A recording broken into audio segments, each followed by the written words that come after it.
It was another get-back win for the Tennessee Volunteers and its rematch against Vanderbilt, another game where they have two players with 20-plus point scoring. And if we look back to their rematch against Florida, it felt like a turning-the-page kind of moment. The team will say it wasn't. I'll continue to say it feels like that was, especially when we look at the last couple of games for guys specifically like Chaz Lanier, who seems to be making more of an effort to be aggressive on the offensive end of the court, and how he's turned the page these last couple of games might all link back to a conversation he had with his head coach, Rick Barnes, and that might be the key to success here in the SEC tournament and later in the postseason. I'm Paige Dower. This is the Field Pass on Full Disclosure. Chaz Lanier undoubtedly had one of his better games this season, and especially here in SEC play against Vanderbilt over the weekend, and that's highlighted by how quickly he got going in the first half of this game, which continues up until this point be a problem for the Tennessee offense, is how cold they seem to be, and especially those first 5 minutes of the game, and also bigger picture the first half of these games.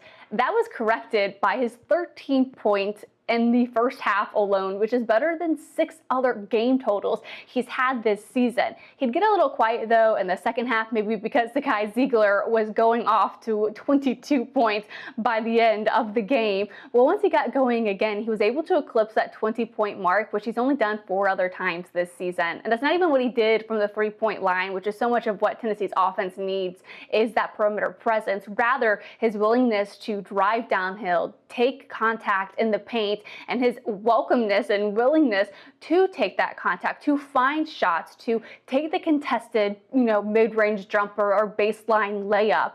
He was 9 of 16 from the field at the end of it, which he's only done 4 other times this season. A number of them came in non-conference action.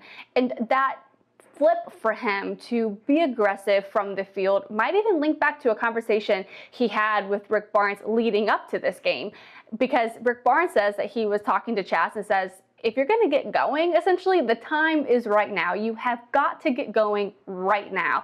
And it seems like Chaz Lanier took that to heart, especially when you consider what he did just days prior at Rupp Arena against Kentucky. I'd say we talked for like an hour after practice yesterday. It was just a conversation. He was just telling me, like I said before, like how I need to adjust a little bit better, what reads I need to be making coming off screens. And so it was a very thoughtful conversation that we had, and it was definitely much needed at this point in the season. It's important to make the right decisions, like when to go for it on 4th down, or when to kick the field goal or go for the touchdown. It's also important to make the right insurance decisions too. That's why my office, Trey McAdams State Farm, is here to help you select the right protection at the right price. Our office will make sure you understand your State Farm coverages, so you'll know what to expect when the unexpected happens. With Trey McAdams State Farm, it's easy to make the right call. When you want the real deal, like a good neighbor, State Farm is there. Proud sponsor of the Tennessee Vols. And so much this season, and what I've picked up on when I've been able to attend practice and just watch how the players are, working the scout and what they're trying to work on specifically. And a lot of the time it's Rick Barnes telling Chaz to get in the paint, get paint touches, take a shot from the field. I'm tired of these, 3-point looks, and sometimes force of habit keeps them taking that 3-point shot and gets a little bit of an earful from Rick Barnes. But you can see just how much he really has been working at getting those early touches from the field, give him a little bit quick confidence, get a couple of those baskets going so you can see it in your mind, shoot those shots falling.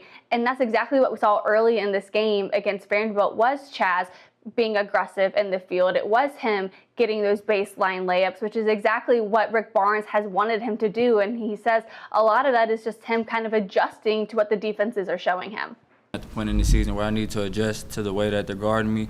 So just learning, and coach getting on to me in practice about how people are guarding me now. I feel like it's all about growth, just growing.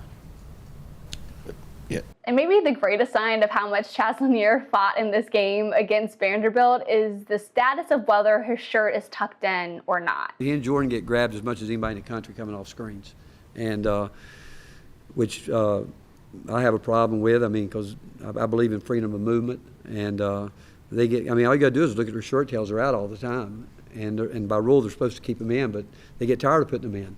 Adjustment's been the biggest key for transfers like Chaz Lanier when you're coming from, maybe a mid-major and then you're coming to the SEC where it's bigger, it's more physical, it's faster, the pace is different in a lot of ways. For Chaz, it's finding a way to adjust to all of that, and especially in how he gets his shot up. So many times in the game against Vanderbilt, they were catch and shoot looks. I believe his 2 makes from the perimeter were catch and shoot. And even for him, it's, coming off of a screen, his movement away from the ball, driving in the paint again. A lot of that is with him being able to adjust, and that's been his greatest asset. And if he can continue to do that and get Tennessee tough buckets when maybe their shots aren't falling, that quality right there truly is key for success in the postseason. But I thought he did work hard. I thought he made a couple of real hard drives down the lane and finished them, and I thought defensively he worked hard. Yeah, so the message remains, listen to Coach Barnes when he has certain messaging in practice and you're scouting a certain way. So many times this season we've heard we didn't really believe that it was going to be this way, or yeah, we did practice that and we just didn't execute it. So maybe they can find some consistency in that regard as well. We'll hear from the Lady Vols tomorrow, so I'll have a preview with their matchup later this week coming up on Tuesday, then back with Tennessee basketball talking a little bit more about their mindset. Also on Tuesday, busy time on Rocky Top, Tennessee baseball, so make sure you subscribe. I'll have post-game reports and so forth after that midweek game as well against UNC Asheville. I'll talk to you guys tomorrow afternoon.